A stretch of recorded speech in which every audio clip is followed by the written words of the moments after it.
অপেক্ষা শেষ, শুরু হলো কাঁপন। রাত ২টার অ্যালার্ম ভেঙে দিল সব নীরবতা। লাখো উম্মাদ ভক্তের চোখ তখন স্ক্রিনে। তিনি কি আছেন? Neymar Junior Santos. হ্যাঁ, তিনি আছেন।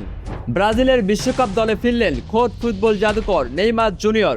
কাঁপছে বিশ্ব, কাঁপছে প্রতিপক্ষ। এবার কি তবে হেক্সা মিশন সম্পন্ন হচ্ছে? ঘোষিত হলো সেলেসাওদের ২৬ সদস্যের চূড়ান্ত স্কোয়াড। কোনো চমক নেই, শুধু আছে গর্জন।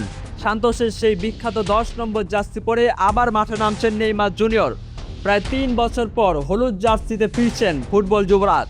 নেইমারের এই ফেরায় ভিনিনিউস রাফিনিয়ার গায়ে যেন ১০০ গুণ শক্তি বাড়ল। মাঠের বুকে এবার আর কোনো ভয় নেই। রাজপুত্রের ছায়া থেকে এবার ছারখার করে দেওয়া হবে প্রতিপক্ষের ডিফেন্স। কোচ কার্লো আনচেলত্তি সাজিয়েছেন এক ভয়ঙ্কর বাস্তবমুখী দল। এই দলে শুধুই প্রতিবাদ ঝলকানি নেই, আছে আগুন ঝরানো অভিজ্ঞতা। ২৬ জনের মধ্যে ১৫ জনেই কাতার বিশ্বকাপের পরীক্ষিত সেনা। এই শতাব্দীতে এত শক্তিশালী অভিজ্ঞ দল আর কখনো দেখেনি ব্রাজিল। গোলপোস্টের নিচে দাঁড়িয়েছেন ৩৮ বছরের বুনো বাঘ অয়ভাতন। ডিফেন্সে মার্কিনিয়স গ্যাব্রিয়েলের দেয়াল, আর মাঝ মাঠে কাশ্মীরের মতো দানব। এই দল শুধু অভিজ্ঞতার নয়, এটা এক জ্বলন্ত অগ্নিগিরি। আক্রমণে গতি বাড়াতে আনচেলত্তির হাতে আছে এনরিক আর লুইস হেনরিকের মতো তরুণ তুর্কি।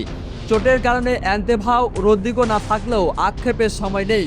বেঞ্চে বসা এক একজন তরুণ যেন ম্যাচের মোড় ঘুরিয়ে দেওয়ার এক একটি তুরুপের তাস। ২০০২ সালে সেই চেনা আক্রমণাত্মক ব্রাজিলকে এবার হয়তো দেখা যাবে না, কিন্তু এই দল যে কোনো মুহূর্তেই ছিঁড়ে খাবে প্রতিপক্ষকে। সাম্বার তালে এবার কাঁপবে পুরো বিশ্ব।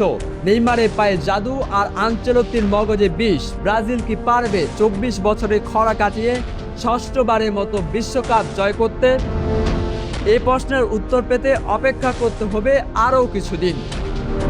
মাহমুদ বিন মারুফ, স্পোর্টস ডেস্ক, ডেইলি সকালবেলা।